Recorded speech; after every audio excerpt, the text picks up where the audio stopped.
Welcome back to Battleship Systems. 16-inch turrets require a lot of people working together as a team to be effective. They contain over 25 compartments, including the magazines.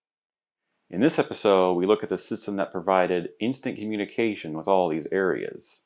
Please check the errata page in the description. This video mainly covers the turret announcing system of the Battleship North Carolina. However, most battleships have similar setups. One thing all turrets have in common is loud machinery and sealed-off compartments.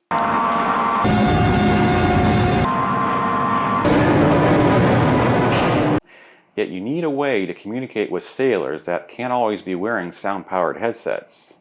Now, when you tour a battleship museum, you're going to see a lot of speakers on the bulkheads. If you remember back to the episode we did on the 1MC general announcing system, you will recall that these are reproducers used to make announcements for the entire ship.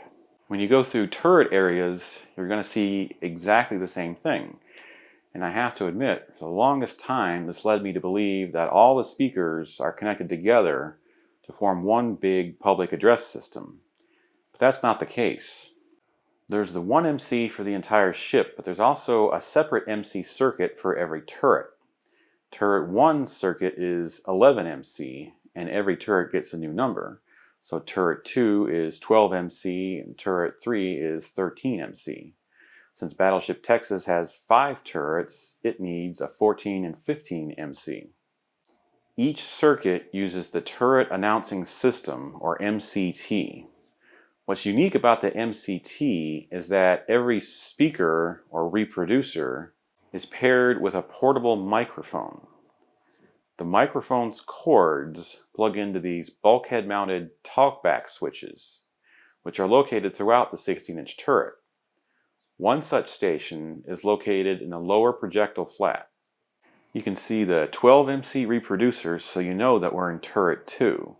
Then there's the talkback switch mounted below it. The system is designed to work with or without the portable transmitter. By pulling down the lever, the reproducer will act as a microphone. The talkback circuit isn't used for announcements. The only compartment you can talk back to is the turret officer station. Known as the turret officer's booth, this is usually the first area you enter when you visit a battleship museum. And it's also where the entire turret's operation was supervised from. Mounted on the transverse bulkhead is the one and only transmitter control box for the MCT system. It's in such an awkward place that you have to use a portable microphone to transmit.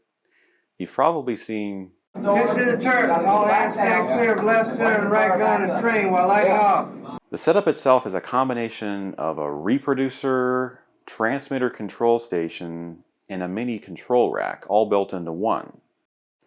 The levers on either side are the reproducer selector switches.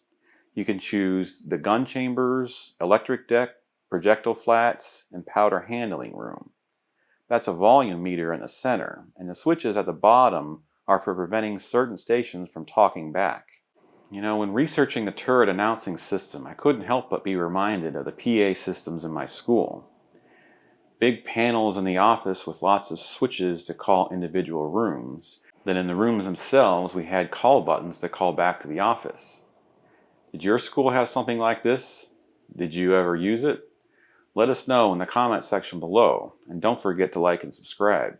When you press the talk button on the portable mic in the turret officer's booth, a relay disconnects the remote station's microphone from the input of the amplifier and connects them to the output, except for the one in the turret officer's booth. The turret officer's microphone is then connected to the input of the amplifier. But what actually amplifies your voice? Each turret has its own amplifier that gets its power from the IC room. The MCT amplifier is actually a combination voltage amplifier and audio compressor. In fact, its internal components are identical to one of the voltage amplifiers in the 1MC rack. We covered that in detail in the episode about battleship announcing systems. However, since there are only 10 speakers on this circuit, you don't need the additional power amplifier. If you've ever toured the Battleship North Carolina, you've seen this amplifier. There's one sitting in the projector room on second deck. This is also the same type of amplifier used for the damage control circuit. So remember when I said this circuit is completely independent from the rest of the ship? Well, there's a caveat to that. Each turret is connected to the 1MC by a control wire and an audio wire. Whenever the general alarm or chemical alarm is sounded, the control wire energizes a relay in the turret so the alarm can be heard in the turret officers and powder handling rooms. But regular 1MC announcements will not be sounded on the MCT. All of the battle announcing equipment for the Battleship North Carolina, including the MCT, was made by RCA. This means that the Battleship Alabama has the exact same setup, since battle announcing systems come as a complete package. The Iowas originally had Western Electric turret announcing systems, but nevertheless the layout and functionality is pretty much identical to the RCA systems. They just had Western Electric branded reproducers, amplifiers, and other equipment. However, none of that exists now, as they were replaced with modern Dynelec systems in the 80s. It's so hard to find documentation about the modern equipment on the Iowas, but believe me, I'm looking into every avenue I possibly can to get that documentation. In the meantime, we'll have to end the video here. In lieu of donations to me, please consider donating to a battleship museum like the Battleship Texas.